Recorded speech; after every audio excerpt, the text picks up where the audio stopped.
खबर के प्रायोजक है लक्ष्य एकेडमी मऊगंज। नर्सिंग और नीट फाउंडेशन के स्पेशल बैच प्रारंभ। पता है एसकेएम कॉलेज के पास गुरु विशिष्ट ITI मऊगंज। संपर्क सूत्र 6376627157। दूसरा मोबाइल नंबर 7970037552। की जो भाजपा सरकार है उसकी सोच सिर्फ ये है कि आप 1 रुपये 2 रुपये के लिए मोहताज रहें। हम आपका पेट पालेंगे, आप हमको वोट दें, हम 5 साल सरकार चलाएंगे, इसके बाद फिर कोई ना कोई ऐसी एक योजना लॉन्च करके फिर से आपको 5 साल के लिए खरीद लेंगे। सिर्फ यही मानसिकता बना के रखे हैं। तो अपने के ये अनुरोध करने आए हैं कि इस जिले की हालत अगर आप देख लें तो लॉ एंड ऑर्डर की एक तरफ स्थिति बिगड़ी हुई है तो दूसरी तरफ ओला और पाला पूरे क्षेत्र को प्रभावित किए हुए है। किसानों की गोलियां वहां चल रही हैं। यहाँ कहीं भी, चाहे वो डभौरा का अंचल हो, चाहे वो जवा का अंचल हो, चाहे वो रीवा जनता पार्टी की सरकार ने कितने खोखले वादे अपने घोषणा पत्रों में किए थे। आपके धान का समर्थन मूल्य बढ़ाने का वादा किया था। सरकार बनते ही उन्होंने गेहूं का समर्थन मूल्य बढ़ाने का वादा किया था। धान की खरीदी अभी 2 महीना 3 महीना पहले ही हो चुकी है। लेकिन अराजक व्यवस्था को लेकर कांग्रेसियों ने की प्रेस वार्ता। जी हां, मध्य प्रदेश की विधानसभा चुनाव के बाद अब लोकसभा की तैयारियां शुरू है। वहीं इस बीच कांग्रेस पार्टी द्वारा तमाम स्थानीय मुद्दों एवं अराजक व्यवस्था को लेकर प्रेस वार्ता में गूढ़ से पूर्व विधायक राजेंद्र मिश्रा द्वारा आरोप लगाया गया है कि चारों तरफ अराजकता का माहौल है, कानून व्यवस्था बिगड़ चुकी है, धार्मिक उन्माद फैलाया जा रहा है। राहुल गांधी की राष्ट्रीय यात्रा का हवाला देते हुए उन्हें कई जगहों पर रोका जा रहा है। उनकी यात्रा को खंडित करने का षड्यंत्र चल रहा है। वहीं देवतालाब के कांग्रेस नेता राम बहादुर शर्मा द्वारा बताया गया कि देवतालाब के विधानसभा में किसानों की समस्या राष्ट्रीय बन चुकी है। आवारा गोवंशों के रखरखाव की कोई समुचित व्यवस्था नहीं की गई। किसानों के समय खाद बीज उपलब्ध नहीं हो रहा है। किसानों द्वारा अपने हित की लड़ाई लड़ी जा रही है, उसे तोड़ने व आंदोलन को रोकने का प्रयास किया जा रहा है। उक्त प्रेस वार्ता में विधानसभा प्रत्याशी द्वारा प्रज्ञेश गौतम द्वारा बताया गया कि EVM का विरोध करने पर FIR दर्ज की जा रही है।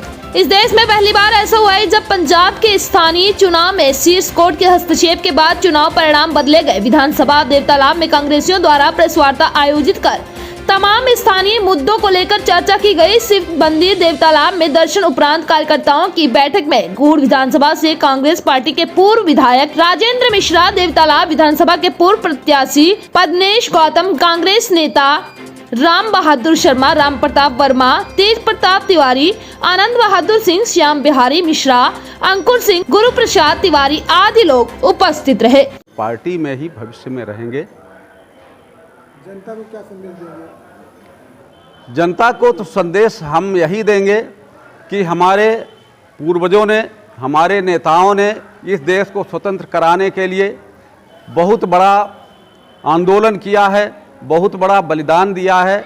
जनता से हम यही अपील करेंगे कि फिर वही स्थिति न बने कि सिर्फ एक ही पार्टी बचे, सिर्फ हिटलर शाही चले, प्रजातंत्र सलामत रहे। उसके हिसाब से अपने विवेक का इस्तेमाल करके, और जो भी उसको दिखता है, वर्तमान में आप देखें बेरोजगारी कितना बड़ा ज्वलंत समस्या है, महंगाई कितनी बड़ी समस्या है, इसके तरफ कहीं किसी का ध्यान नहीं जा रहा है, खास तौर से शासन पक्ष का ध्यान नहीं जा रहा है।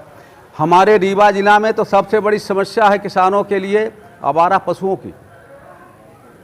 ये किसान रात दिन मर के खेती लगाता है, खेती तैयार होती है और 2 घंटे के अंदर आवारा पशु आकर के चर जाते हैं और पूरे साल के लिए वो हमेशा के लिए परेशान होता है। तो आवारा पशुओं की समस्या है, और मेरे ख्याल से यदि सरकार चाह ले, यदि मानसिकता बना ले, तो ऐसी बात नहीं है कि आवारा पशु की व्यवस्था नहीं हो सकती। लेकिन गवर्नमेंट, वर्तमान की जो भाजपा सरकार है, उसकी सोच सिर्फ ये है कि आप 1 रुपये 2 रुपये के लिए मोहताज रहें। हम आपका पेट पालेंगे, आप हमको वोट दें, हम 5 साल सरकार चलाएंगे, इसके बाद फिर कोई ना कोई ऐसी एक योजना लॉन्च करके फिर से आपको 5 साल के लिए खरीद लेंगे। सिर्फ यही मानसिकता बना के रखे हैं।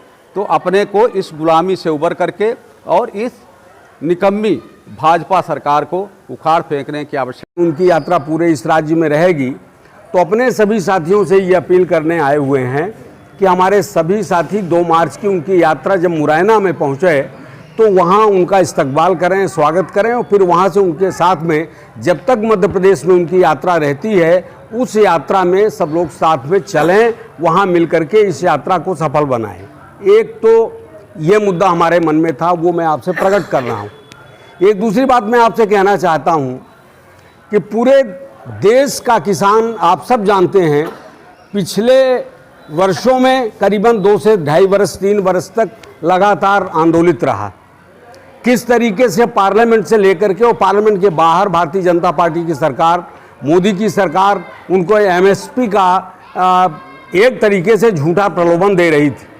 लेकिन वो तो सब छोड़ दीजिए, जैसे जैसे चुनाव की नज़दीक परिस्थितियां निर्मित होती हैं वैसे वैसे किसानों का सामना सड़कों में गड़ी कील से, जेल के दरवाज़ों से और जो अश्रु गैस छोड़े जा रहे हैं, शंभू बॉर्डर की स्थिति आप सबसे छुपी हुई नहीं है। तो जो हालात परिस्थितियां किसानों के बीच में जिस तरीके से निर्मित की जा रही है, एक ज्वलंत समस्या है दिमाग में, उसके हिसाब से आप सब लोगों से मैं मुखातिब होने आया हूँ। जहाँ तक रीवा जिले का प्रश्न है, हम सब लोग जो बैठे हुए हैं हमारे साथी, भारतीय जनता पार्टी की सरकार ने कितने खोखले वादे अपने घोषणा पत्रों में किए थे। आपके धान का समर्थन मूल्य बढ़ाने का वादा किया था। सरकार बनते ही उन्होंने गेहूं का समर्थन मूल्य बढ़ाने का वादा किया था। धान की खरीदी अभी 2 महीना 3 महीना पहले ही हो चुकी है, लेकिन 1 रुपए नहीं बढ़ाए गए। बढ़ाया नहीं गया। कांग्रेस पार्टी इन मुद्दों को लेकर सड़क पर क्यों नहीं, सिर्फ प्रेस वार्ता तक ही क्यों सीमित? नहीं, कांग्रेस पार्टी जहाँ जहाँ जिस प्लेटफॉर्म में आवश्यकता पड़ रही है वह उस आंदोलन के लिए आगे बढ़ रही है। सबसे पहली बात तो यह है कि किसी तरह से जनता के सामने आप सब पत्रकार बंधुओं के माध्यम से यह बात जाए। जनता आपकी बात को समझ क्यों नहीं रही कि महंगाई है या बेरोजगारी है, उस जनता तक आप बात पहुंचा क्यों नहीं पा रहे हैं? अब अगर इस बात का जवाब दें तो मुझे ऐसा प्रतीत होता है कि इस बार अगर आप पूरे रीवा लोकसभा क्षेत्र की 8 सीटों का अगर आप आकलन करें तो जिस प्रकार से जनता ने कांग्रेस पार्टी को अपना मत प्रदान किया है, पिछले विधानसभा चुनाव की तुलना में वह मत प्रतिशत बहुत ज़्यादा है कांग्रेस पार्टी का भी। कतिपय परिस्थितियां हो सकती हैं, कई कारण हो सकते हैं, बहुत सारी बातें पब्लिक डोमेन में है, बहुत सारी बातें चल रही हैं, बहुत जगह छल प्रपंच सत्ता का जिस प्रकार से दुरुपयोग हुआ है। अभी तो कई लोगों ने और प्रबुद्ध जनों ने, खास तौर पे वकीलों ने सुप्रीम कोर्ट तक में ईवीएम के ऊपर बहुत सारे प्रश्न चिन्ह लग रहे हैं। इस तरह की भी बातें आ रही हैं।